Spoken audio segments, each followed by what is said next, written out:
जय श्री कृष्ण चैतन्य प्रभु नित्यानंद श्री अद्वैता गदाधर श्रीवासादि गौर भक्त वृंदा। हरे कृष्णा कृष्णा कृष्णा हरे हरे, हरे राम राम राम हरे हरे। हरे Krishna.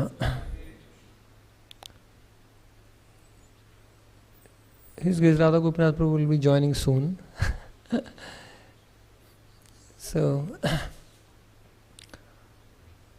first of all, while I was singing Jai Radha Madhav, I just recalled that how one Prabhupada sang Jai Radha Madhav with great devotion.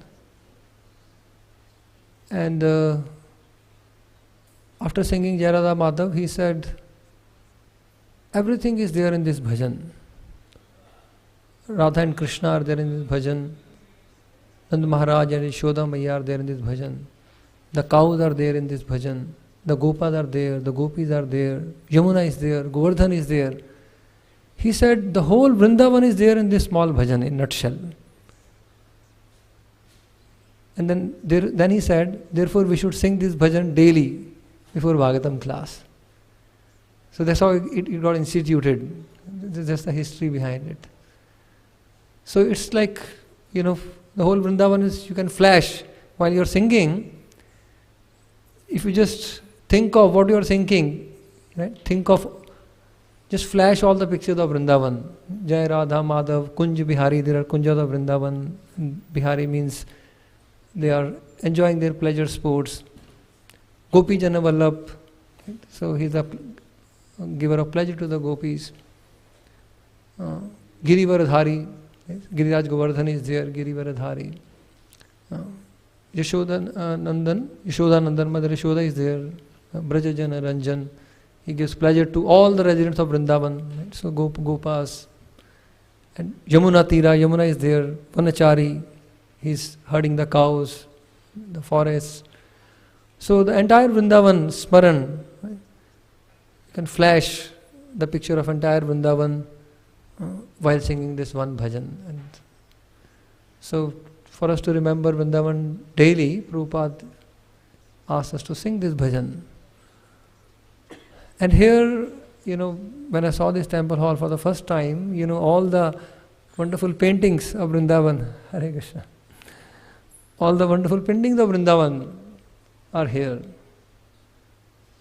This place is also not different from Vrindavan. And later we came to know how Radha Kala Chandji are the deities from Vrindavan. They were in Vrindavan. Prabhupada recognized them. They came to Jaipur. From Jaipur, they came to Dallas. So the Lord has come. So this place is beautiful place, Vrindavan. So we are just feeling so grateful to be here.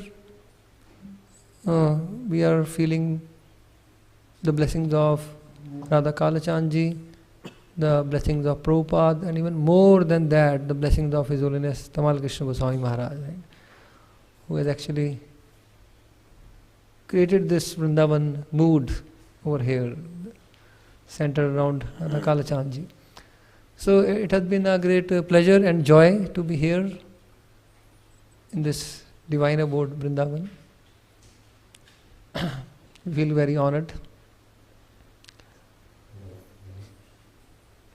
So, Vrindavan is the original community of devotees. Right? So, Prabhupada wanted the devotees to have live in loving communities, and Vrindavan is the original community of the devotees. Eternal, original community, devotee community. So, I just spoke something about Vrindavan. The topic for today evening discussion is head knowledge to heart knowledge. So, what we hear, philosophy, that's like the head knowledge. But to bring it to heart knowledge means to be able to practice that philosophy, to live by the philosophy. It is described in the 10th canto, the prayers of personified Vedas. They say they are offering prayers to the Lord. They make a very nice point. They say, my Lord, if there is no living example of a philosophy, then that philosophy will die. For that philosophy to be propagated, there has to be people who should be living by that philosophy, and then people will get the faith that yes, this philosophy is practical. Otherwise, people will think this is just something which is in the books, in the scriptures, but not practical for us to live. Therefore, there has to be living examples of the philosophy always, and that is how we act. That's the sadachar. So the Vaishnav sadachar, Vaishnav etiquette, it's a very broad topic. There can be so many things can be said. So we will share some aspect of it, some perspective of it. So I would like to touch upon this evening 3 aspects of Vaishnav sadachar, and that will acronym to the word care. Since we have come here, the prime purpose for our coming here was to conduct the devotee care seminar, devotee care course. So even this Vaishnav sadachar is very closely connected with devotee care. Also the 3 aspects of Vaishnav sadachar which I'll talk will acronym to the word care. So the first aspect is, so C stands for culture. So culture of appreciation, A is appreciation. So the Vaishnav culture, Vaishnav sadachar is a culture of appreciation. I recall a story how Peter Barwash Prabhu, most of you may know him. He was a great tennis player of his times, 1970s. And he ran Peter Barwash International, a tennis coaching organization or institute. And he was very much inspired by Prabhupada, Peter Barwash Prabhu. He was like Prabhupada disciple. All the Prabhupada disciples would respect him like their own godbrother. Although formally he could not take initiation for whatever reason, but he accepted Prabhupada as his spiritual master from the heart and lived by his teachings.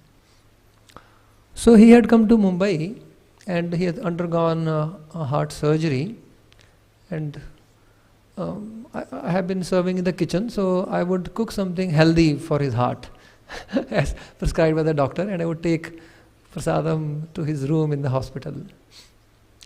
So then one day he shared a story with me.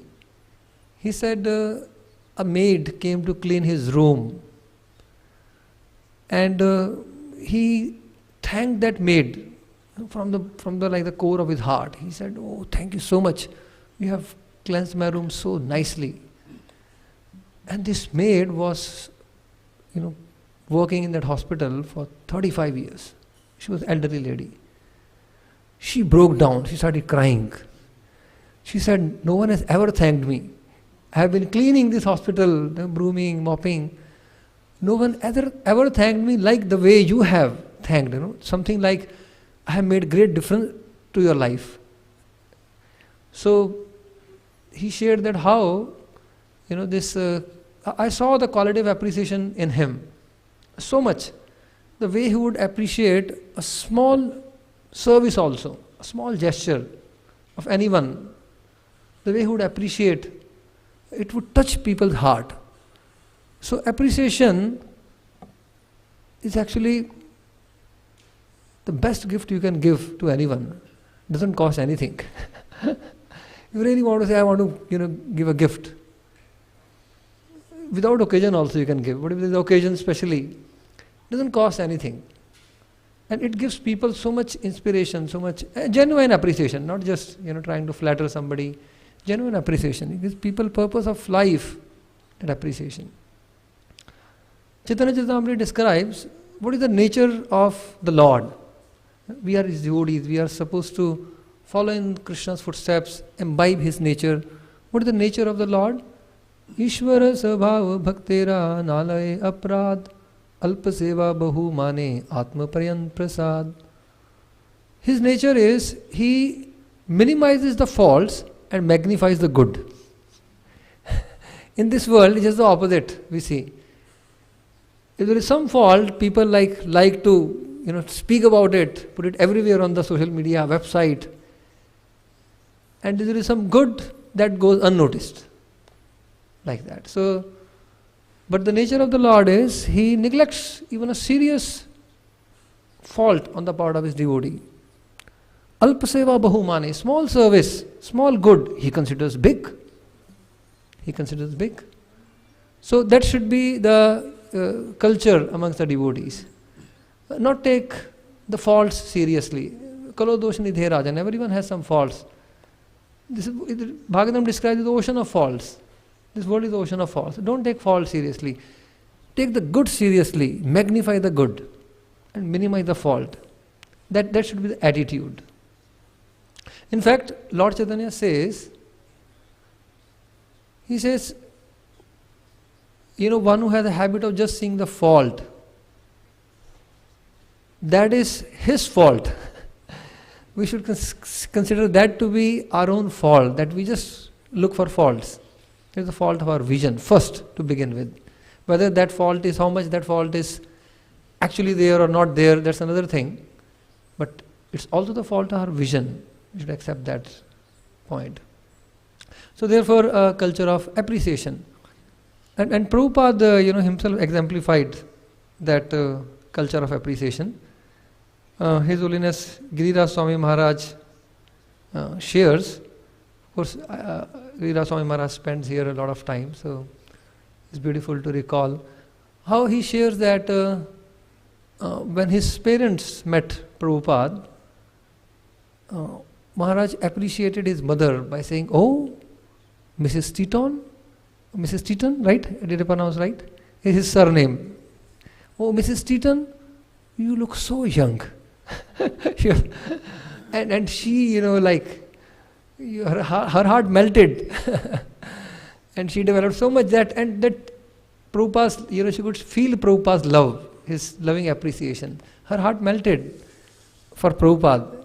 And then Prabhupada appreciated his father also. He said, "Your son is very intelligent.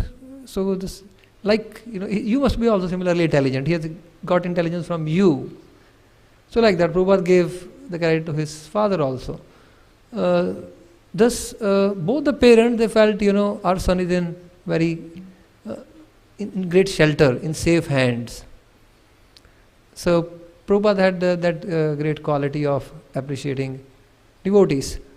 In the purport of 7th canto, 5th chapter, verse 12, Prabhupada beautifully describes this culture of appreciating others. He says, "Everyone should be friendly for the service of the Lord. Everyone should praise another's service to the Lord and not be proud of his own service. This is the way of Vaishnava thinking, Vaikuntha thinking," Prabhupada says. This is Vaikuntha thinking. So what we are discussing, this culture, this is the way of living, Vaikuntha living, the way of living in the spiritual world. When we act as per how the residents of spiritual world live, when we imbibe that culture, we become qualified to go there.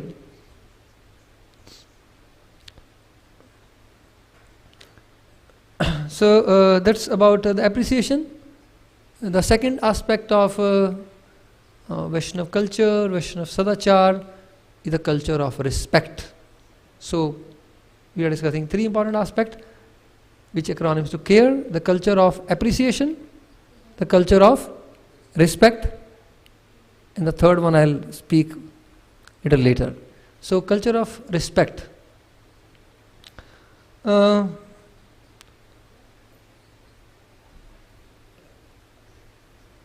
There was one person who was criticizing some devotees, saying, he was a devotee raised in a traditional Indian culture.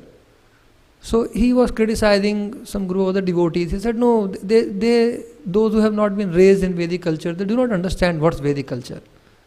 Prabhupada called them Malechhas. They don't know how to live in a Vedic way, how to act, how to eat, how to speak in a Vedic way. This is not doing. In ISKCON, so many devotees and so on, taking some names also, criticizing. They are not acting in a Vedic way. They don't live as per Vedic culture. Radhanath Swami Maharaj heard that, and he said, he spoke. He said, Vedic, you are talking of Vedic way, Vedic culture. Vedic culture means culture of respect. He said, those whom you are criticizing, they have done so much service to Prabhupada. Your criticism is most non-Vedic. Right? So, therefore, Vedic culture, we say, this is Vedic, this is not Vedic. Vedic culture means culture of respect. Now, giving another example from Prabhupada's life. Prabhupada was in upstate New York staying in Dr. Mishra's studio. Dr. Mishra was a Mayavadi, impersonalist. Prabhupada totally disagreed with his philosophy. So, but if you see Prabhupada's dealing, although he totally disagreed with Dr. Mishra, what were his dealings? He was very respectful with Dr. Mishra. Even when Dr. Mishra fell sick, Prabhupada cooked for him and nourished him back to good health. Can you imagine? Although Prabhupada was at loggerheads with the philosophy, completely disagreed, but in terms of his personal dealings, he was respectful, he was very cordial. He cooked for a Mayavadi, nourished him back to good health, whom Prabhupada would criticize in his classes, but he would criticize the philosophy, not the person. Criticize the philosophy. As far as person was concerned, he was respectful. Take another scriptural example. When Bhima, Arjuna, Krishna went to Jarasandha and asked him for a fight, he received them first as his guests. And he said, yes, whatever you have asked, I must give as a guest. And they begged for a fight. And they would fight during the day. Evening they would dine together. Culture of respect. He respected them as guests. So they were fighting, because of whatever, because they decided that we will fight. But then in the evening Jarasandha would treat them as his guests and respect them. So therefore, it's a very important that even if we disagree with somebody, we should never disrespect that person. We need to learn that. So, I remember this was, so there are many examples of that, but principally, Vedic culture is a culture of respect. I'll share one Bhagavatam example. Lord Brahma, he became attracted towards his own daughter in a sensuous way. And his grandsons saw that and they began laughing at him, like ridiculing him. And it is described that it was a great offense. Though Lord Brahma was acting inappropriately, but their criticism of Lord Brahma, their fault-finding mentality and taking pleasure in seeing his mistake was a greater fault, and they became offensive. However, the sons of Lord Brahma, who were sages, the grandsons laughed, but his sons, the sages, with folded hand, they said, "Dear father, this act will create a great disruptance. It will disrupt the Vedic way of life. It will not set a good example for others. Please check yourself." And Lord Brahma immediately controlled himself. For a short time, his mind deviated, but he immediately checked himself as soon as the sages, they very respectfully appealed to him. Brahmaji controlled himself, and Brahmaji gave up that mentality, and he was again situated perfectly. But who suffered? Those who found his fault, those who took pleasure in propagating So people in this world, they take great pleasure in seeing others' fault and take more pleasure in propagating that faults. Especially now there's social media.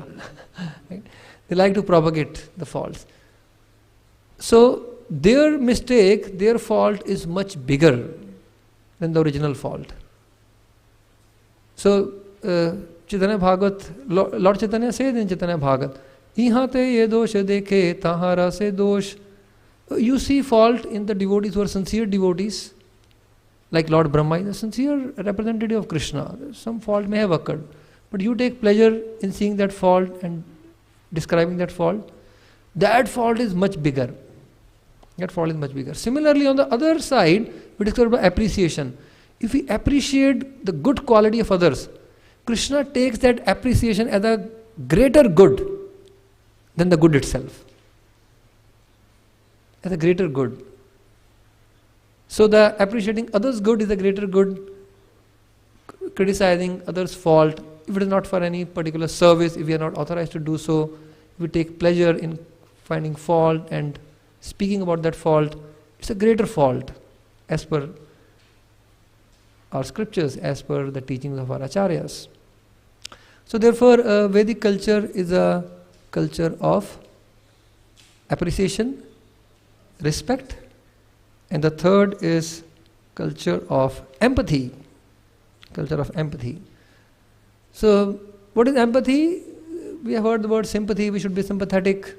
Sympathy kind of means, I understand your pain.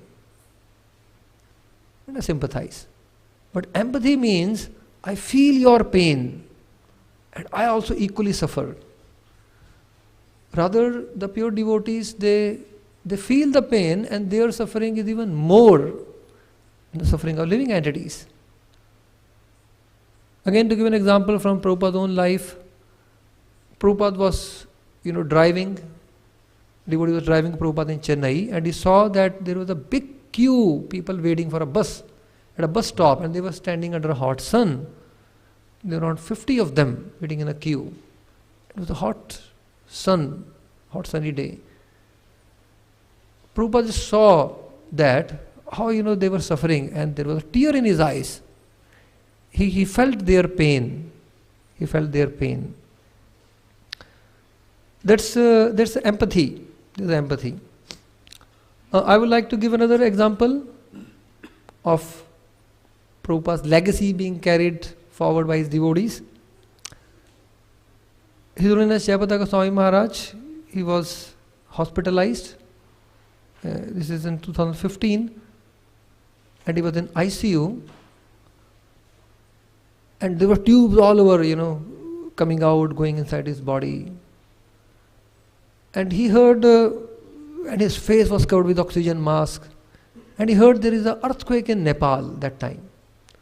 So although he himself was in ICU, in great difficult situation, very bad health, immediately he became concerned and he started inquiring from the devotees. Tell me, are the devotees safe in Nepal? How is the temple? What has been the loss to the devotees? And so on. Then he came to know the patient next bed in ICU is about to die. Maharaj said, bring Bhagavad Gita. Read chapter 12 for that person who is about to leave the body. He's in ICU, all the tubes and oxygen masks. But he's so concerned, the patient next bed. Read chapter 12 Bhagavad Gita. Bring Bhagavad Gita. Bring Prabhupada's chanting of Mahamantra. Put it near to his head. Person about to leave the body. He told the devotees. So how the devotees, even when they are in great pain themselves, they actually are concerned about others. They feel the pain of others. This empathy. I'd like to narrate another incident. As I said, I gave example of Prabhupada, and I'm giving the example of how this legacy is being carried by his devotees. I heard how once Radhanath Swami Maharaj, he went to Nasik temple, and in Nasik temple there is a garden. In the garden there is a one nice fountain, and there is a Kaliya Krishna. And the temple president Shikshashtakam Prabhu was showing him around, and Maharaj came to saw that fountain, Kaliya Krishna, and there was a pond beneath the fountain. And in the pond, there was one turtle swimming. So this turtle was swimming, and then turtle sat down on a water pipe. There was one pipe, which would circulate the water, create a water fountain from the top down, and there is a pond. So there was one water pipe, a round pipe. So this turtle sat on a water pipe, and this turtle was slipping. Round pipe is not a comfortable place to sit. So this turtle was slipping on the pipe. And Radhana Swami Maharaj saw that, and he called Shikshashtanga Prabhu. He said, "Look, do you see that turtle?" He said, "Yes, we know, we got the turtle here." I said, "This turtle is also a temple resident. He doesn't have a comfortable place to sit also. It's your duty to provide a comfortable place for the turtle to sit." And he was shocked. I said, "Okay, provide a comfortable place." He said, Yes, Maharaj, we will make a nice simhasan within the pond for the turtle, for your pleasure." So, and fine, so then the tour continued. And next day, after the Bhagavatam class, Maharaj called for Shikshastakam Prabhu, and he said, "Have you provided a sitting place, proper sitting place for the turtle?" He was shocked that Maharaj is following up just the next morning. Should it be done overnight? Should it be done overnight? He was shocked. He said, "Yes, Maharaj, we'll do it. We'll do it. Please give us some time. We are busy, receiving you and so many guests and all that." Maharaj said, "Please do it immediately. Till you provide a comfortable place for the turtle, my heart will be in great agony." Right? Because you just see one insignificant temple resident, he's also in the temple property. He's not having a proper place.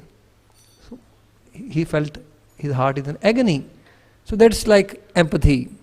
So therefore, Vaishnav Sadachar, Vaishnav culture is the culture of the spiritual world. It's a culture of appreciation, respect, and empathy. These are three aspects I just touched upon. There are many other aspects of Vaishnav culture, Vaishnav Sadachar, but I thought I'll speak about these three, which acronym to the word care. Right? So also related to devotee care. Jai Srila Prabhupada ki Jai. Hare Krishna.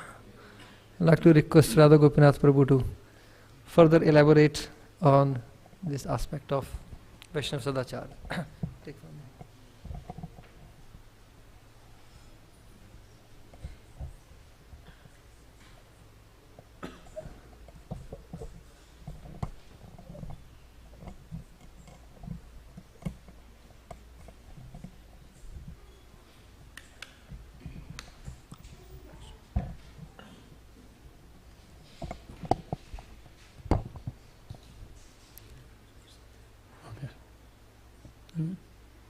Hare Krishna.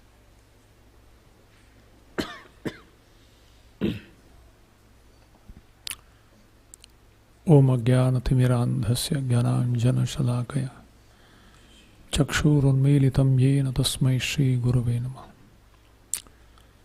Hare Krishna. So, title for today is From Head Knowledge to Heart Knowledge.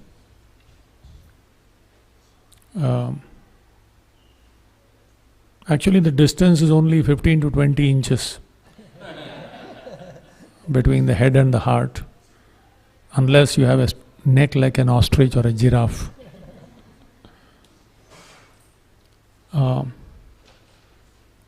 But then it may take many lifetimes to bring the head knowledge to the heart knowledge. Krishna says in the Gita, Jnanam Vijnana Sahitam Yajgyatva Mokshase Ashubhat. Jnana is head knowledge and Vijnana is realized knowledge. So that realization, when it comes in the heart, then mokshase ashubhat, you will be relieved from all inauspicious things. So, the head knowledge is called Siddhanta. And when it is applied in the heart, it is Sat Achar. It is brought to practice. So for Siddhanta to become Sadachar, the whole process of bringing it to the heart is sadhana. So through the process of sincerely, to the best of one's ability, trying to put that knowledge to practice in our own lives, actually makes it sink into the heart. I remember when first time in Radha Gopinath Mandir, this was about 20 years ago, 2003 or something. First time we started Bhakti Shastri course to be conducted in the temple itself. So the first batch of devotees who were to appear for the exam, they were all ready, they were about to give the exams, and the in charge had requested His Holiness Radhanath Swami Maharaj to come and give a talk just to encourage the first batch of devotees. It was very special occasion. And so he came down and said, I am going to tell you a verse, and I want you to frame this verse and nicely, put it above your Bhakti Shastri certificate. I'm sure when you get your certificate, you will nicely frame it and put it on the wall. But above that certificate, you should frame this verses that I am going to share. And whether they did it or not, we don't know. But the devotees who are trainers, they have put it in their office, education office. They have put these two verses. These are 10th canto, 78th chapter, killing of Romaharshana and Viduratha, text number 25 and 26, where the background of this verse is, after the battle of Kurukshetra, when Balram ji comes, on the last scene, when Duryodhan and Bhima are fighting, the last battle practically, and he asks them to stop, but Krishna encourages them to continue on. So out of disgust, he walks off, just goes away, and he travels, and he reaches Naimisharanya. At Naimisharanya, this Romaharshan Suta, the father of Ugrashrava Suta, who is Suta Goswami as we know him, his father was actually speaking, and there are thousands of sages, all scholars, they are all sitting there, and they are being addressed by Romaharshan. And Balaramji walks into the assembly. So obviously, knowing Balaramji's position, everyone gets up, offers him respect, gives him a high seat, worship him with so many offerings. And Balaramji looks at Romaharshan, who forget about getting up and acknowledging. It is a fact that if you are sitting on the Vyasasan, and even if the Prime Minister of the nation comes up, there is no need for you to get up, because the Vyasasan is higher than all of these positions. However, if one's own Guru comes, one has to at least acknowledge. What to speak of Balaram, the original Guru? He is the Adi Guru.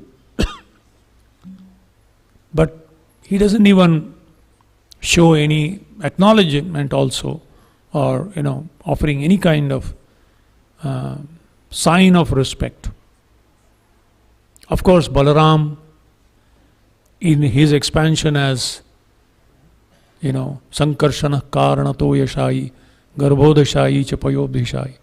All these are his expansions, the Mahavishnu, Garbhodakshai Vishnu, Kshirodakshai Vishnu, from whom come Paramatma. So Balaramji, in his expansion as Kshirodakshai Vishnu, is in the heart of every living entity. He understands the attitude. Sometimes you may not act, but if the attitude at least is of respect, that is appreciated. But then, even that is not there. So Balaramji picks up dry grass and just chops the head of Romaharshan right on the Vyasasan. This is unheard of. Murder on the Vyasasan by none other than the original Guru. But before he actually cuts his head off, he gives the diagnosis. And these are the two verses that was recited. Risher Bhagavato Bhutva Shishyo Adhitya Bahuni Cha Sa Itihasa Puranani Dharma Shastrani Sarvashah Adantasya Avinitasya Vratha Panditamaninaha Na Gunaya Bhavantisma Natasya Iva Ajitatmanah. So there are two verses here, 25 and 26. In the first verse, the qualification of Romaharshan is spoken, which is head knowledge. What are his qualifications? Bhakti Shastri, Bhakti Vaibhav, Bhakti Veda. Says, Risher Bhagavato Bhutva Shishya. He is a disciple, Shishya, of who? Risher Bhagavato, the literary incarnation of the Lord, Vyasadeva. Can you imagine to have your Guru personally instructing you as Vyasadeva, personified, Supreme Lord Himself in His literary form? So, Risher Bhagavato Bhutva Shishya. There is a first qualification. He has such an amazing personality as his spiritual master. Adhitya Bahuni Cha. And he has all the knowledge of scriptures on his fingertips. Unfortunately, that's where they remained. Adhitya Bahuni Cha. Sa Itihasa Puranani Dharma Shastrani. He knew all the histories, he knew all the Dharma Shastras, how to act and behave. Dharma and Itihas, Puranani, all the Puranas. So these are his qualifications. Highly knowledgeable. Literally, he can recite any verse from any place. He has such access to sources like Vyasadeva as his Guru. And in the next verse, he says, what is the problem? There's head knowledge, but it has not come to the heart. Adantasya, avinitasya, vratha panditamaninaha, Na gunaya bhavanti sma natasya iva ajitatmana. So, number one, his senses are not controlled. Adantasya. Avinitasya. Vidya dadati vinayam. Knowledge must naturally bring about humility. The more we know, the more we realize how less we know. When Keshav Kashmiri walked into Navadvip with a desire to defeat everyone in Navadvip, challenge them, and take a Vijay Patra certificate of, everyone has to accept that they have been defeated. When he comes there, and the disciples of, the students of Nimai Pandit, 16-year-old Nimai Pandit, go and report to him, Nimai smiles and tells a very important understanding he gives to all his students. It says, Suni Shishya Ganera Vachana Gauramani Kahite Lagilena Tattvavani. He said, Hasiya Kahite Lagilena Tattvavani. Suni Shishya Ganera, when he heard all the disciples telling him Vachana, when he heard them, Nimai smiled and spoke a very profound truth. Shuno bhai sab ei kahi tattva katha, ahankara na sahena ishvara sarvatha. My dear brothers, listen with great attention. One thing that the Lord can never tolerate is a false ego, pride in the heart of his devotees. Ahankara na sahena ishvara sarvatha. In anyone's heart, pride is something that the Lord can never tolerate. And then he says, Phalavanta vriksha ar gunavanta jan, namrata se tahara swabhava anukshan. A tree laden with fruit and a man possessing knowledge naturally bend down in humility. A tree which is laden with fruit bends down. Only a tree which has no fruit stands high. Similarly, even a person with all knowledge, the real result of acquiring all knowledge is humility. So, Gunavanta Jan, Gunavanta, a person full of qualities, full of good qualities, actually always is very humble. And then he says, so many, Hayhaya, Nahusha, Vena, Bana, Naraka, Ravan, Suniyacho, Mahadigvijay, Jajajan. He said, how many Mahadigvijay who proudly traveled all over the universe conquering? Hayhaya, Kartavir Arjun, whose description comes in the Bhagavatam. Nahusha, who was the ancestor of the Pandavas. Vena, who actually was made as Indra. He took Indra's position in the human body. He was so qualified. Nahusha. And eventually cursed to become a snake. Vena, Banasura, Narakasura, Ravan. He gives all this. All these people traveled all over the universe challenging and defeating everyone. But Bujo dekhi kar garva churna nahi hoy.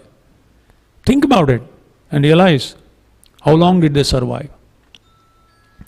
And so therefore, ahankara ishvara sarvatha nahi soy. The Lord will never tolerate pride in the heart of a person. So, this is what Balaramji is also saying, that adantasya, avinitasya. I don't see this sign of humility. Avinitasya, vritha panditamanina. Vainly, he thinks himself to be extremely a big scholar. Na gunaya bhavantisma. He has no good qualities. And therefore, his talking and his activities are natasya. Nata means an actor on stage. An actor on stage. I remember when we were in high school, we had a inter-school drama competition. And in our school, there was one, we put this Samrat Ashok, who fought against the Kalinga and defeated. So we wanted to choose. So one person was chosen as Samrat Ashok. And he was very well built and, strong, 6-footer practically. So they chose him, and he had just one dialogue. He just pulls out his sword from his, what do you call that? Sheath, yeah. He just pulls out, holds it, and then speaks his dialogue, and that's easier. The end part was putting it back. Now, pulling it out is easy, but putting it back is so difficult because, you have to, it's a small face and you have to, but he practiced it for months probably. So he pulled out, he got all the dialogue, and everyone was clapping like the standing applause. And for 2 minutes, everyone was just for that dialogue and the way he put back that. He got, not only the drama got the best prize, but he got the best actor award. And everyone was like, wow, what Samrat Ashok was great. And all of us are sitting in the back bench and we were not impressed. Because we knew he had failed twice in his exams. That's why he was so tall and hefty. Because he had failed and remained in the same class, so he was taller than everyone else. So naturally he was chosen. So all others were impressed who were hearing him. But we who knew him beyond the drama of who he was, we were not really impressed. So natasya iva. He says like an actor speaking, volubly, glib talk. So natasya iva ajitatmanaha. So then the next question arises, how do we bring the head knowledge to the heart knowledge? I always speak this is some very, very close to my heart. I've spoken it several times. One time, Our Grace Rukmini Mataji, she had come to our temple, and His Holiness Radhan Swami Maharaj had asked her to address about her meeting with Prabhupada. This was about 15 years back. She had come to Radha Gopinath, and she was singing, Jai Radha Madhav. And I was sitting just right in front, and I was looking at her, and I was feeling, wow, she looks so beautiful.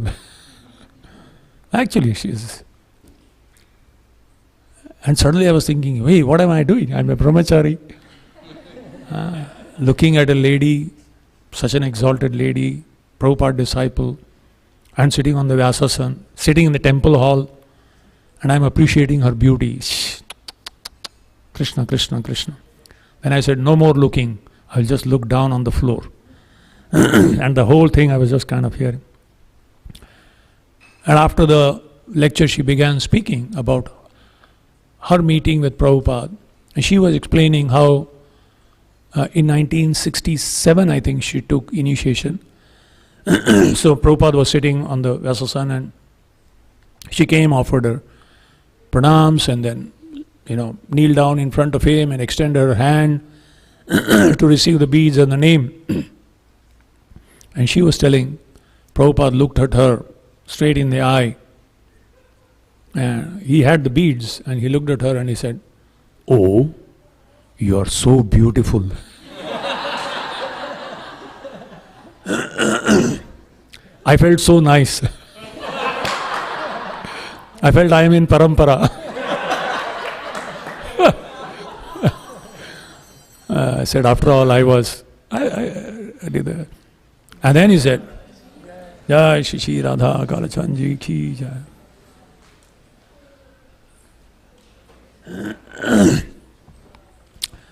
So, and then he handed her the beads and he said, your name is Rukmini Devi.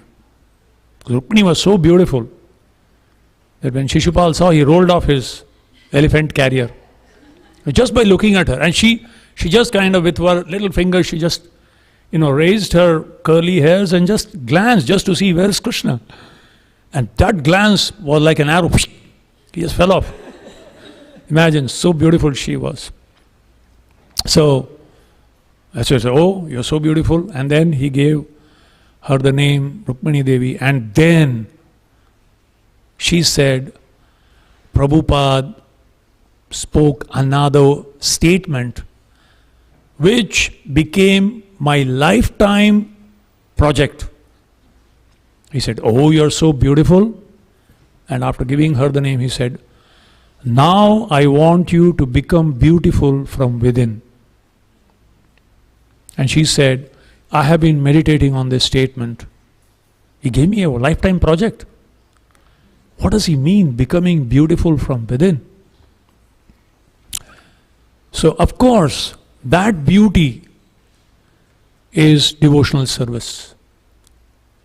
Because Krishna is Madan Mohan, but he is attracted by Srimati Radharani, who is Madan Mohan Mohini.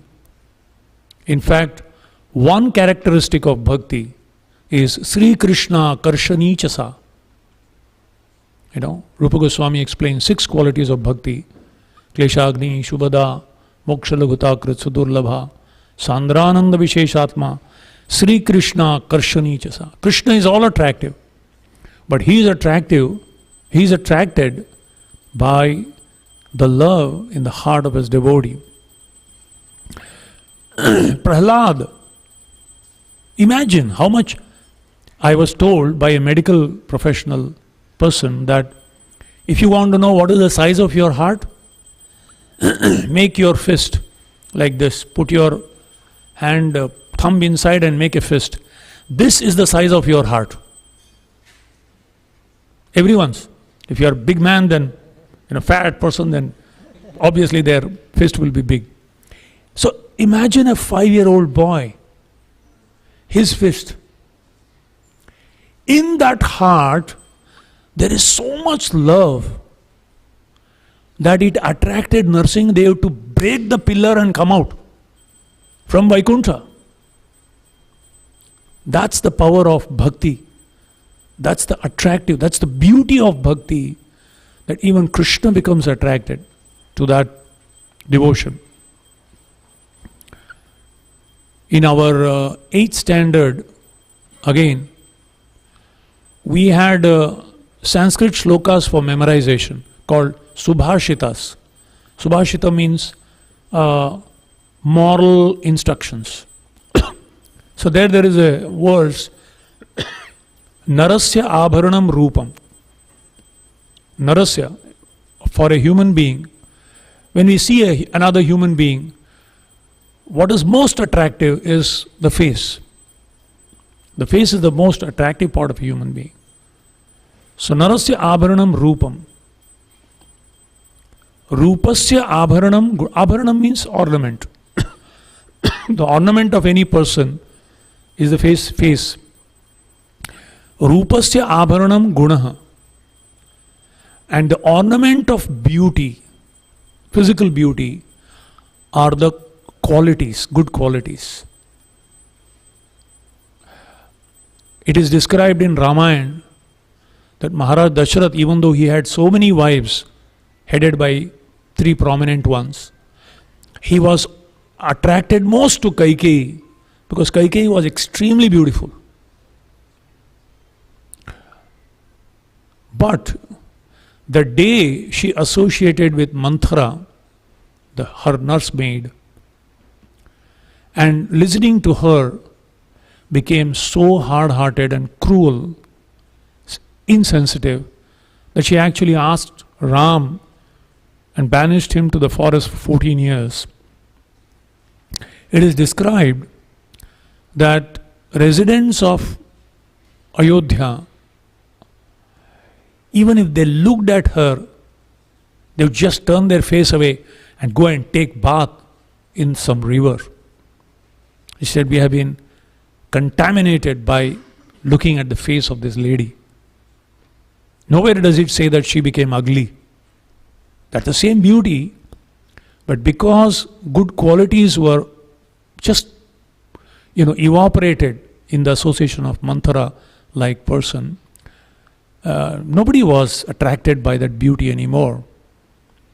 So rupasya abharanam gunaha, the quality of physical beauty is good qualities, attractive qualities. Gunasya abharanam jnanam,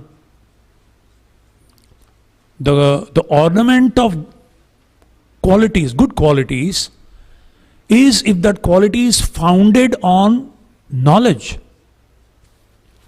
For example, Arjun on the battlefield of Kurukshetra demonstrated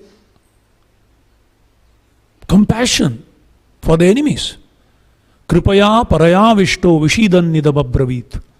Kripaya paraya, the highest form of compassion, even to his enemies. He said, I would rather beg and live rather than fight my own people, Drona and all these other personalities, Bhishma, Kripa, who are my worshipable personalities in my life.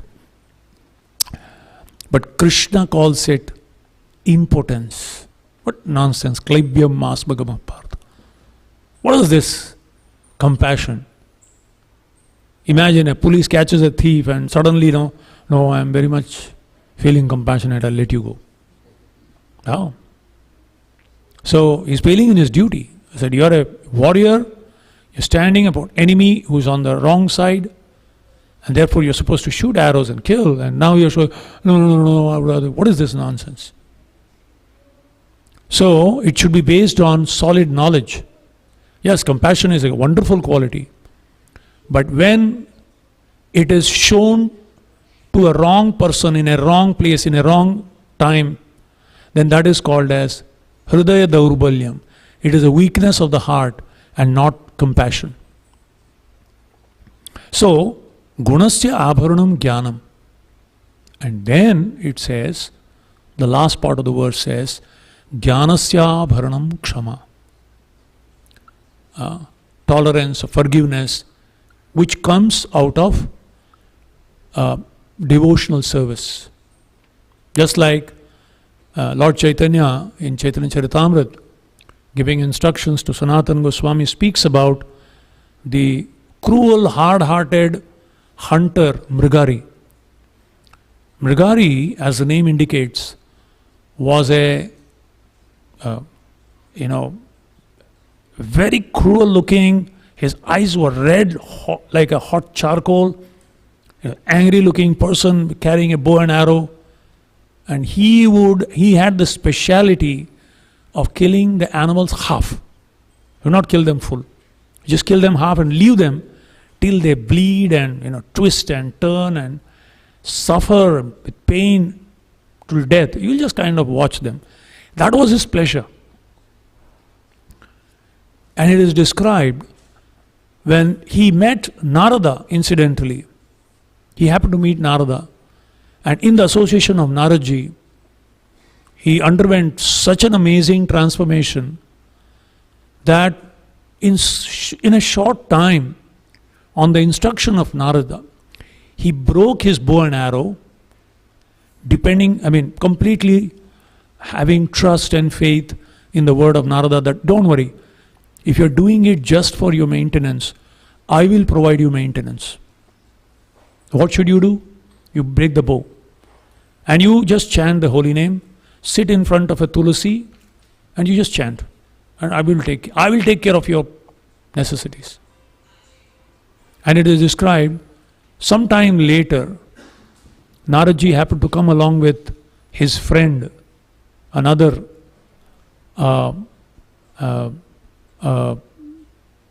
devotee. And when both were walking, the other devotee told Narada, I heard that you have a great disciple in this forest here. That forest is still there in Varanasi, at the Triveni Sangam. They show the village where he lived there. So he said, I want to see that person. From a great distance, when Mrigari saw his guru, he came running. And suddenly he stopped, took out his chadar, brushed the ground, and again fell flat. So Parvat Muni, his associate, Narada, he asked, what are you doing? Why all this cleaning the ground before falling flat? He said, you didn't notice there were a lot of ants. So if I fall flat and offer respects, I may kill some of those ants. So therefore I kind of moved them aside. And Parvat Muni looked at Narada and he said, this is simply the power of your association. Just see, this man who was killing huge animals, deers and hogs and all, half dead, and taking pleasure in seeing their pain, today doesn't want to hurt an ant. This is simply because of your mercy, your compassion, your grace. And it doesn't mention that Mrigari suddenly developed 4 hands and became beautiful like a... He was the same. But he became so attractive that Lord Chaitanya is glorifying him eternally in Chaitanya Charitamrita. He became such a personality. So truly, the inner beauty is when the head knowledge sinks to the heart. And that is what Srila Prabhupada has come to offer all of us. The process. How not only to first of all give us the head knowledge through Siddhanta, but also through nectar of devotion, Rupa Goswami's book, all the 64 items of devotion service, actually giving us the process by which the conclusion of those knowledge will become factually manifest. That's why it is said, there is a book Bhagavat and there is a person Bhagavat. The person Bhagavat are walking Bhagavat. Their thoughts, their words and their actions are fully in alignment with the conclusion of the scriptures. And therefore, of course, it's a tall order to actually go to that platform, but we can begin. And I'll just conclude with just one more story.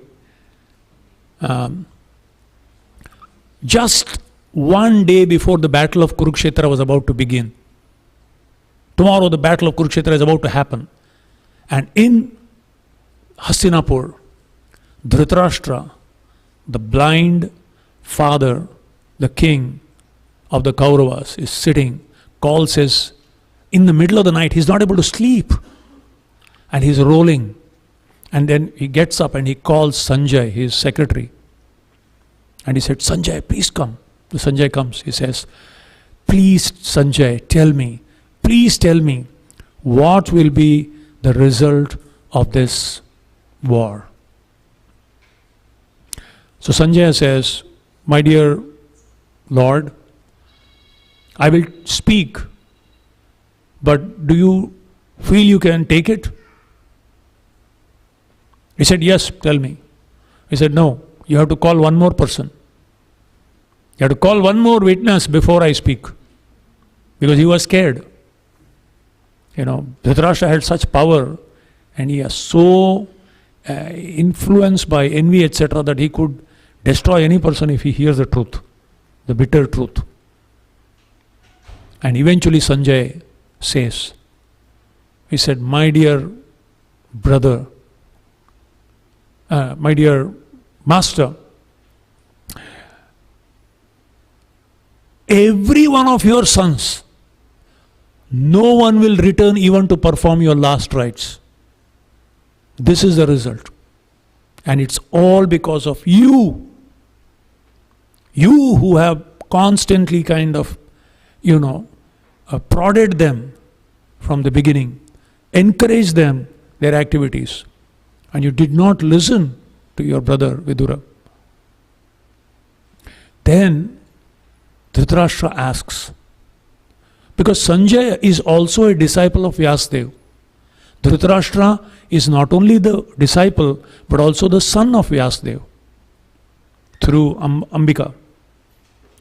So he says, Dhritarashtra asks, hey, listen, you are a disciple of Vyasadeva, I am a disciple of Vyasadeva, you heard from him, I heard from him.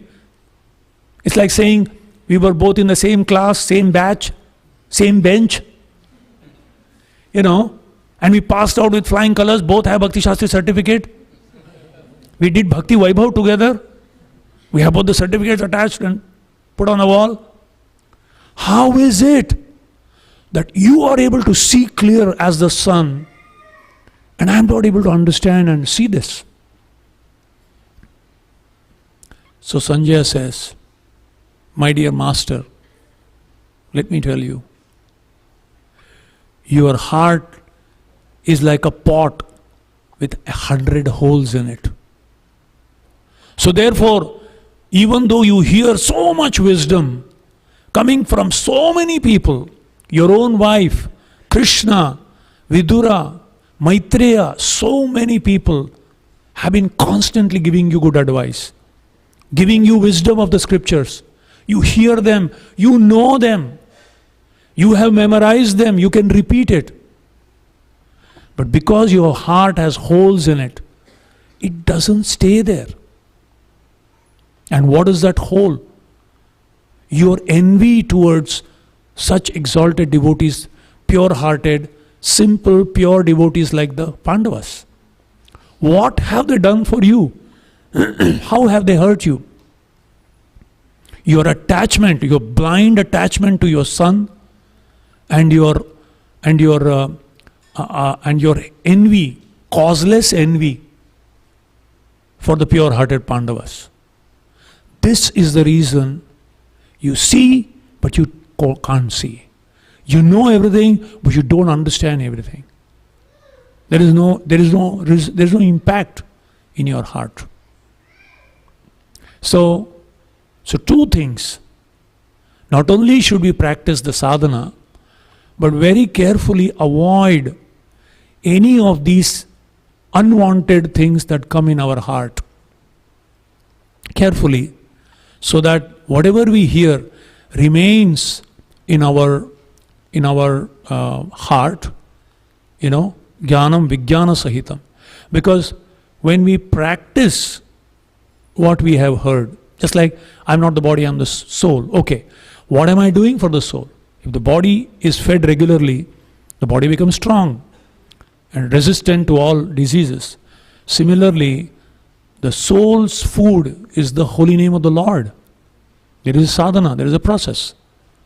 So when we practice that, automatically, and when we carefully avoid anukulyasa sankalpo pratikulyasa varjanam, very carefully avoid making holes or plug the holes, if there is any, through our healthy fear of Maya. We have to be, fear is good, healthy fear of Maya. Prabhupada said, some of my disciples are not sufficiently fearful of Maya. That's the problem. So, fools dare where the angels fear to tread. So these both are important. One is to practice that knowledge, put to practice by regular, attentive sadhana, and carefully avoid those things that may steal away the precious good fortune in the form of this knowledge that we have received. Brahmanda Brahmite Kono Bhagyavana Jiv. We have already received that seed of knowledge, as Giriraj Maharaj has written, watering the seed. You have to water the seed and make sure that the water doesn't seep away. Hare Krishna. Thank you very much. If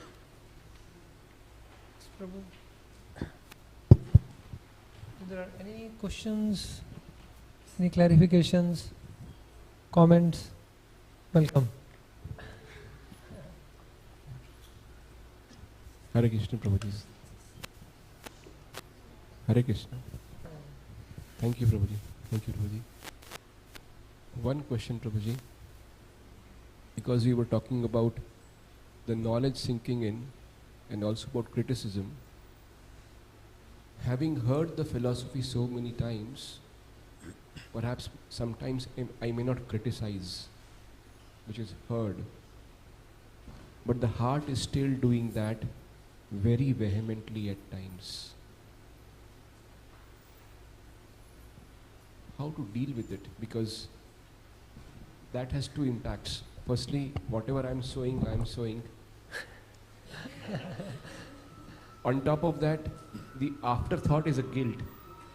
That why was I doing so? So how do I deal with this, Prabhuji? Because it's a very problem for me.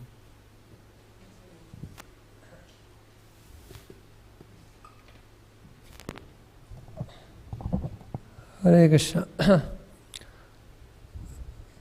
If I have understood your question correctly, you said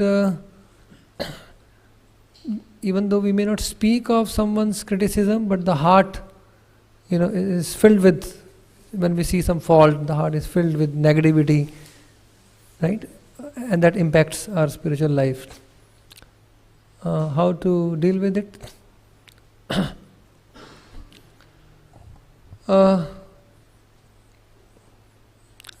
Yeah, I mean, the faults are very obvious in this world. I will narrate one story told by one senior devotee who stayed in Vrindavan for a long time. He said that there was one person staying in Vrindavan. He was like managing certain things, and there was one person under him.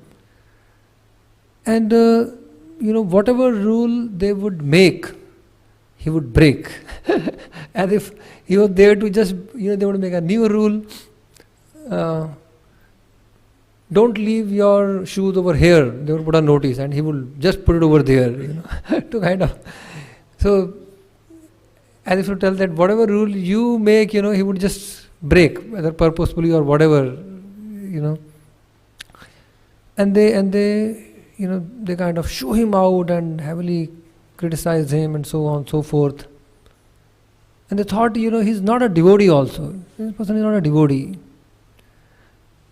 But when that person left his body after a certain number of years, he left his body in such a Krishna conscious way, in a very Krishna conscious environment. There were devotees chanting around him.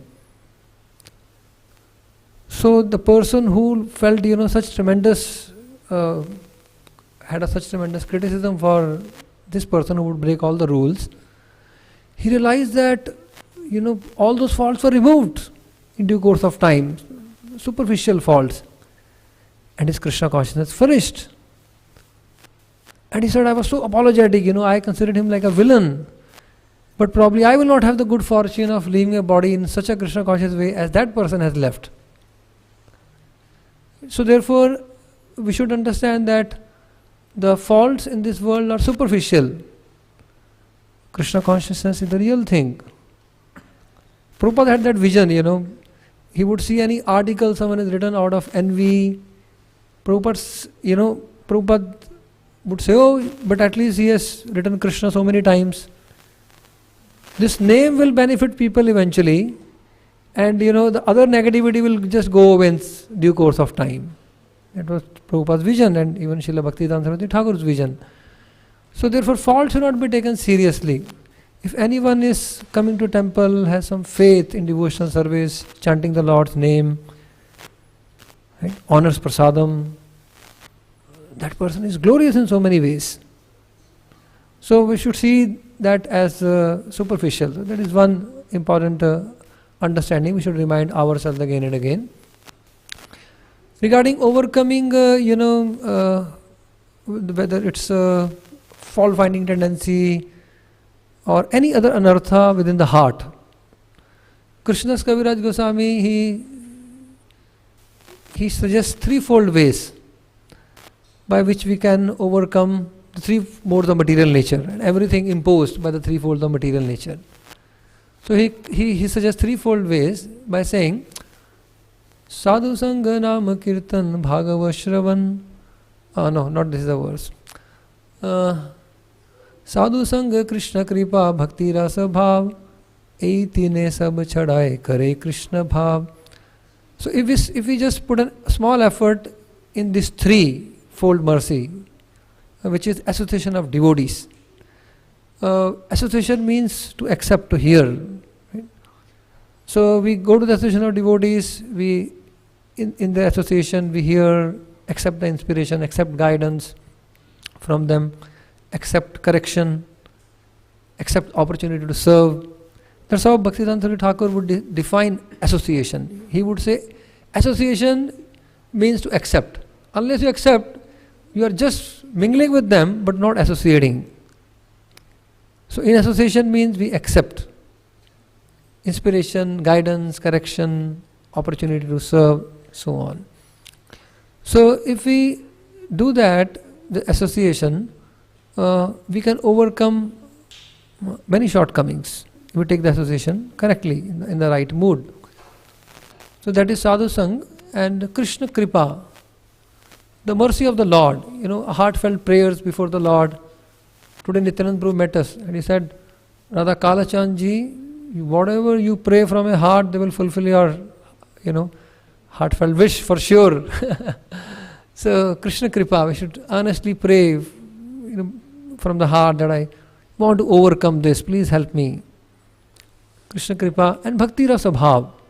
The nature of the devotional service itself, we continue devotional service in good spirit. By the Sabhava Bhakti, it will actually destroy the anarthas. That means Tivirend Bhakti Yoga. We should intensify our devotional service, which includes Shravanam Kirtanam primarily. So therefore association, our prayers and the process of bhakti can eliminate all shortcomings and bring about great fortune. So in this way we can overcome many shortcomings. Until then we see things not from the perspective of how our mind projects, but we see things as explained by the scriptures, by the saints. That don't take the faults seriously, take a small good quality very seriously. Any good quality in relation to Krishna consciousness, that will gradually flourish, the faults will gradually go away. So don't take others' fault seriously, take their Krishna consciousness seriously. But on the other side, even if we have small fault, we should take that very seriously. Okay? On the other side. And pray for it and take shelter of this threefold mercy to overcome that fault. Yeah. Hare Krishna. Just another example, one devotee gave, he said, like sometime on a festivals, we have in Radha Gopinath temple, we have sometimes 3,000, 4,000 devotees coming. And just to wash hands, sometimes there is a queue. Right, after honoring prasadam. So, and someone is having dirty hands, and someone is criticizing, look, how unclean, how dirty, but they are in the queue. So we are in the queue. So all the devotees are in the queue, will be purified. There is no need to see faults or criticize when we are standing in the queue. Will be purified. Don't take that seriously. The faults are superficial. Hare Krishna. Add something?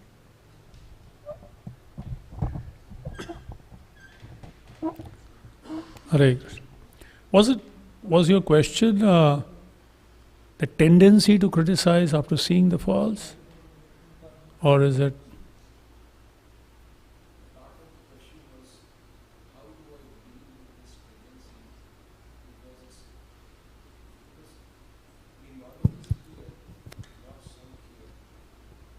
The knowledge is here, not sunk here.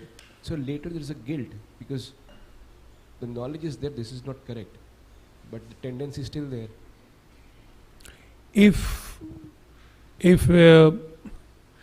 it doesn't relate to you, why do we worry? That's between them and Krishna. But if it affects you, if that quality is affecting you, then you have to deal with it. So if you can deal it yourself, okay. Otherwise, express to an authority who can actually deal with it. Your job is done. Holding on, eventually can actually.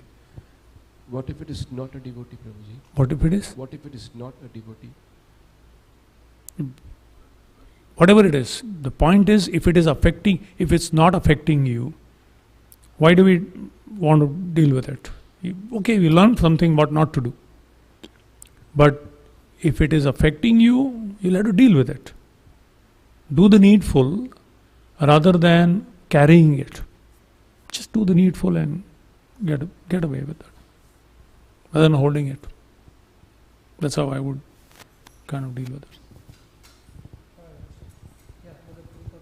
it. Hare Krishna. So we're hearing about the importance of not just having head knowledge, but having heart knowledge, that knowledge becoming realized in the heart. And about the pitfalls of just having the head knowledge, that the knowledge is at your fingertips, but there's no transformation. My question is about, what about the opposite scenario, where after many years of studying Bhagavatam, hearing, reading, that actually there's a big transformation of the heart. You know, there's an increase of attraction for Krishna, appreciation of devotees, a spirit of surrendered service. All these things are coming, you know, it's very felt. You know, you're very inspired in Krishna consciousness. But you forget everything. You forgot all the shlokas, you forgot what's in this canto, what was in this canto, I don't remember a thing.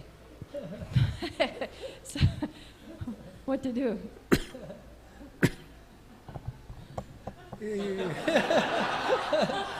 Yeah, I am in the same case. Yeah. Okay. Hare Krishna.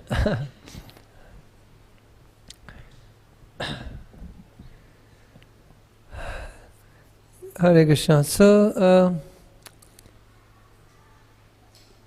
okay. So what you're saying is that, you know, we're not able to recall, but the heart has been transformed. The heart is full, but the head is empty. Nah. Yeah. So, devotees have realized that, you know, those who have in the heart, when they need, then Krishna supplies from the heart to the head also. Right? So, the ultimate purpose is being served, and then actually, if there is just in the head, over the period of time we will feel hollow in due course of time. But we actually have in the heart, we'll have the feeling of contentment. Right? We will feel closeness to Krishna, and so many devotees experience that when someone asks them some question, then dadami buddhi yogam tam. Like I, with the torchlight of knowledge, I light their heart. So then yogashema mahameham. When they need that knowledge in their preaching efforts and so on, Krishna manifests from the heart to the head also. So many devotees have shared an experience that they just get the right answer, right context. So for sure the Lord's mercy will fill the head also. And from our side, it's always good to share, you know, what we hear, learn. There are so many people in this world who would like to hear something. We can just share with one person. We were in New Vrindavan, how we were associating with Prabhupada disciples in New Vrindavan. They were sharing that during the prasadam or during any informal interaction, they would just talk about, what did you hear from Prabhupada today? What did you read from Prabhupada books today? So again, when we try to recall, then it's easy to remember. Immediately when we read something, recall it with somebody, repeat it, speak about it, and then it's further impressed within our heart. So that way, repetition. With repetition, by speaking again and again or recollecting, repetition brings about recollection and also relishment. The more we repeat, the more the relishment will increase. Just like example is given, when the sandalwood is rubbed, then its fragrance spread. The sandalwood is just like that. It's not fragrant. If you take the sandalwood itself, it's not very fragrant. But when you scrub the sandalwood against the rock, then its fragrance spreads. Similarly, when we, keep repeating, that's like rubbing. We speak out to the devotees, share that, and then its fragrance also spreads. We will also be able to relish, other devotees will also be able to relish, and we will also be able to recall for a longer time, or there will be a greater recollection by repetition. So from our side, we can put that effort, and for sure, Krishna is there in the heart of sincere devotees, and he will also help us in the time of need. Thank you. Hare Krishna. Very comforting. Thank you. I'll share with you more comforting news. You're actually sounding like Krishnadas Kaviraj Goswami. I'm so fallen. Anyone who chants my name goes to hell, lower than worm in stool. So sometimes you wonder, is it like nice to memorize and speak like that? But these personalities are actually feeling.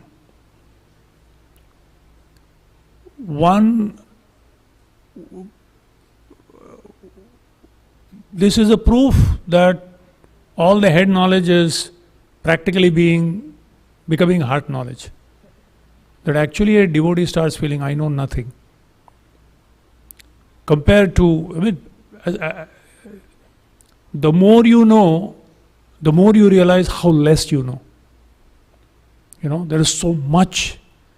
So naturally, the consequence of realization is that humility. That's what I was telling, what Lord Chaitanya is telling. Gudavanta jan, namrata se swabhava anukshan. They actually feel that I don't know anything. But the proof is when someone asks you, it starts coming. It's there somewhere. But, it just starts coming. And also Krishna gives good intelligence to actually see that. But yeah, that's also normal. It's a fact. After 20 years, I feel, what did I do? Did I really study something?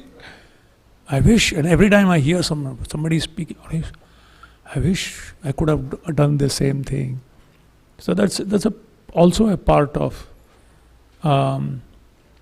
realizing that how less I know, and what should I be so proud of?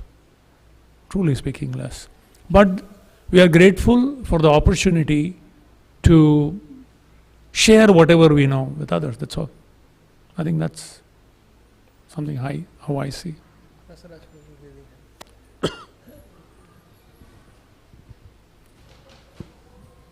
Hare Krishna. So this, the thought is, at least in my mind, it's not that we go from head to heart, like on an immediate basis. It is a continuous process that takes maybe several lifetimes. And in my case, I've seen that if I'm at a certain stage in this realization process, you feel that you have understood a certain topic or a certain tattva, a certain Siddhanta in a certain way, and you realize and you feel that yes, this is the correct way of understanding it, without knowing that there are so many deeper levels of that same Siddhanta that devotees have realized, that has been revealed within their hearts. And without understanding that, it is and the senior devotees, those who have that knowledge within have realized that knowledge within their heart, express it in certain ways which is not understandable for those who are not at that level. And then the tendency becomes either to find faults in that understanding. Why is such a senior devotee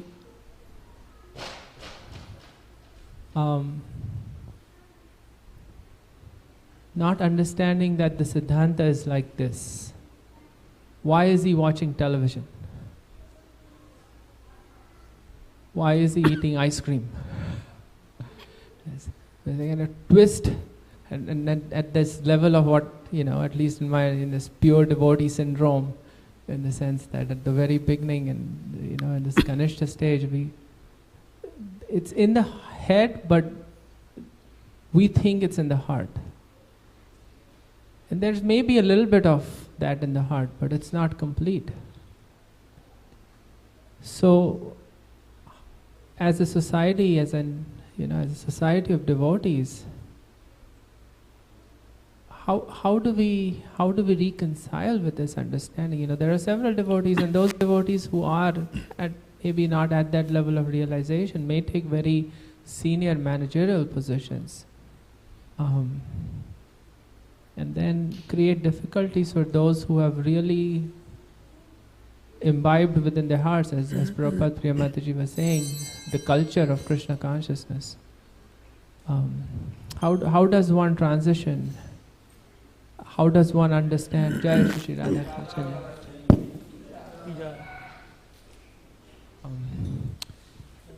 And in your examples that you were giving, Shri Balaram came, Rompa Sutta, I don't know, I'm not saying that as motivations, and I'm not questioning definitely what the Bhagavad is saying.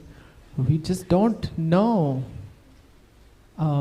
sometimes what the level of realization of some of these devotees that we interact with on a day-to-day basis is, and may have created so many offenses because we have not realized knowledge of a certain Siddhanta. And so it may become difficult to actually even understand or deepen it within our heart. So how does one reconcile? How does one understand? How does a society grow and allow the deepening of the head to heart transformation? Does that? I'm sorry, it's a long.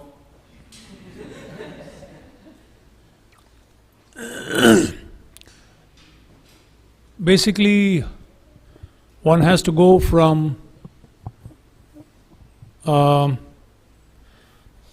more superficial level to a more deeper level of seeing, understanding. As you rightly said, initially we have a particular framework within which to see everyone, judge everyone. But the deeper we see, the deeper we go to the philosophical essence, and the broader we see in terms of its application, because this knowledge is bottomless and shoreless ocean of wisdom. And there are thousands of perspectives to one way of understanding a thing, one concept. There's so many different levels, so many levels of understanding, so many perspectives of looking at that. And so therefore it's actually very superficial way of judging and seeing things like that. So yeah, we again and again see this. Even in Chaitanya Charitamrita, we see how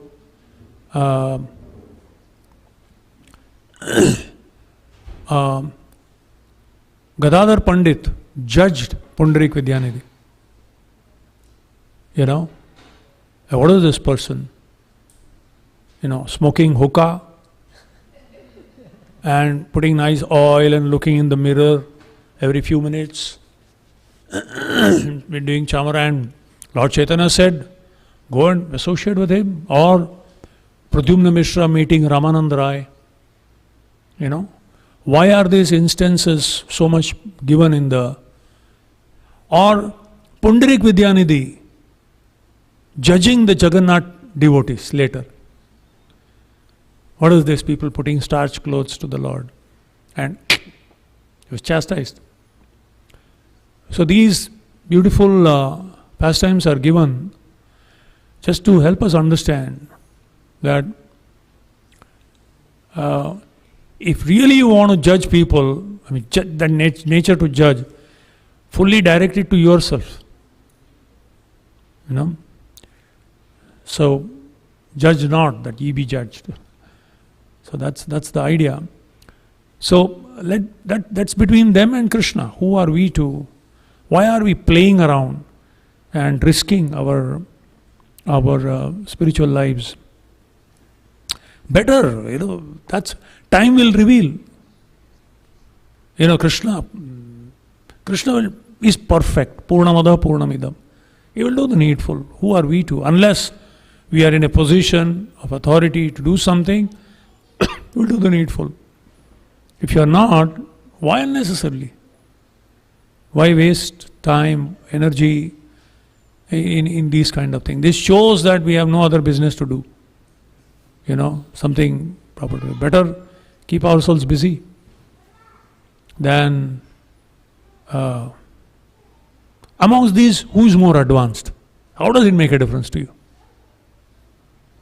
You have to judge to know how to serve that individual. Krishneti yasya giri tam panasadriyeta dikshasti chet pranatibhischa shushushaya bhajana vignam ananya. You have to judge. The only purpose of judging devotees is to know how to serve them. Should I serve them by hearing from them and serving them? Should I serve them by befriending them? Or should I serve them by sharing whatever I have with them? For that you need to judge. Otherwise, you don't know how to serve people. Ultimately, we have to serve everyone. We are servants. So, to serve, we need to judge. How to serve? Anything other than that purpose is useless. Yeah, and it is not favorable for us actually. That's between them and Krishna. Who are we? Who are we? I think Mukunda Maharaj or somebody wrote a, Bhakti Tirth Maharaj, somebody wrote a letter. In one Vyas Puja said, or they were just discussing, I think, this was this guy, as he was telling, you know, there was one person who was, you know, as a manager, always kind of, and then he said, he died and went to the spiritual world. And he said, hey, how is this guy here?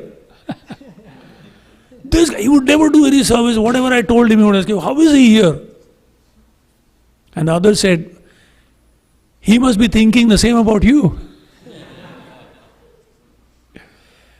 His Grace Ravindra Swarup Prabhu, he said, as a manager, he would judge the sincerity of devotees by their visibility in the temple and responsibility that they took up for seva. And there were three ladies who would practically run the whole temple in Philadelphia. That's what he was telling once. And there was one lady who he felt was a little spaced out. And she was like moving around doing nothing.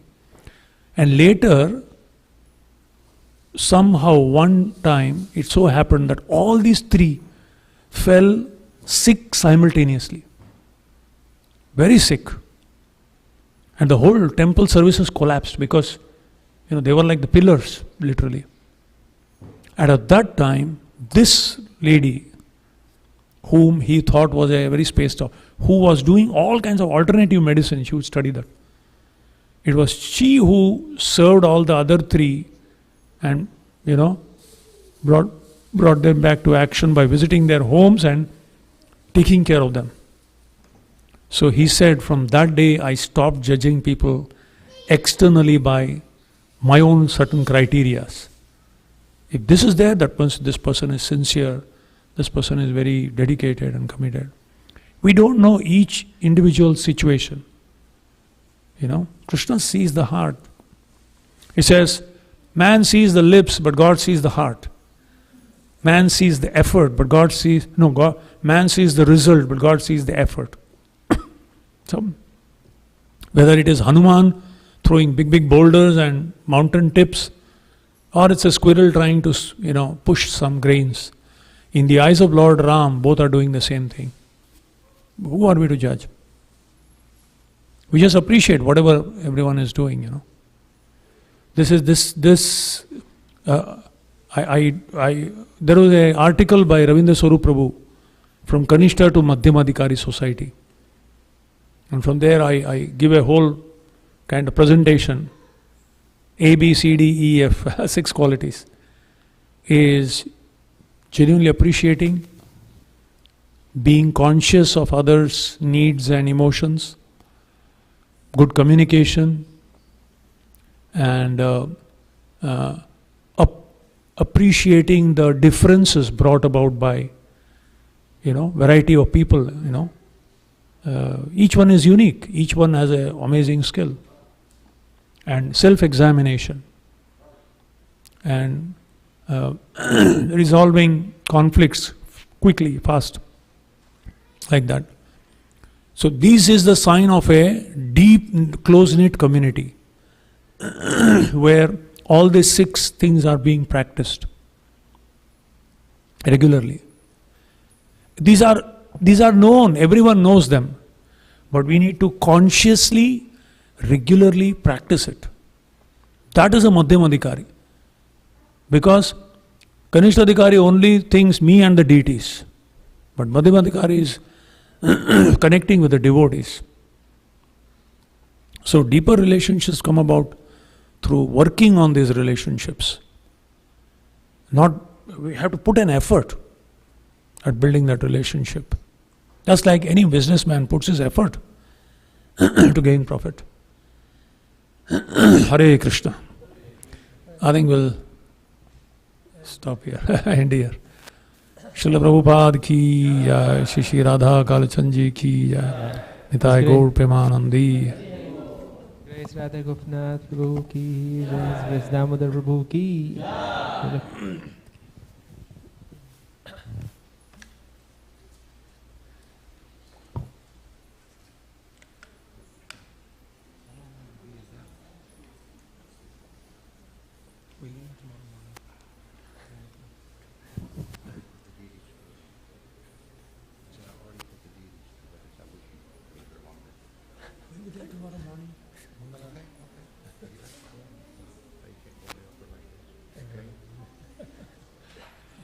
Thank you. Thank you so much. Thank you. Thank you. Hare Krishna. This is to me. This is for the deities. Oh, it was offered. Okay. Yeah. So it can be regularly offered. Okay, regular. Okay. Like Philip and Ross. Okay. For the deities. Thank you. Yeah. Tomorrow morning we will.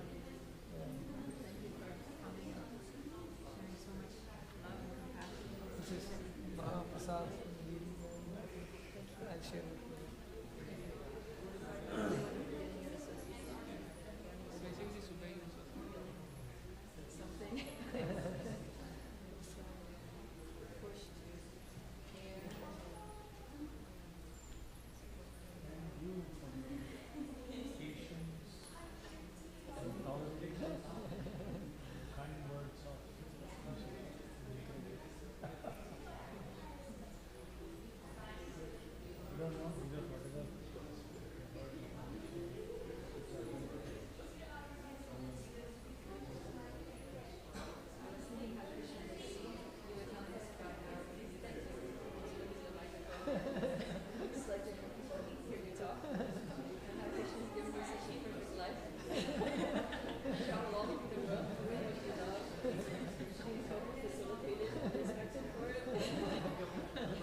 What we really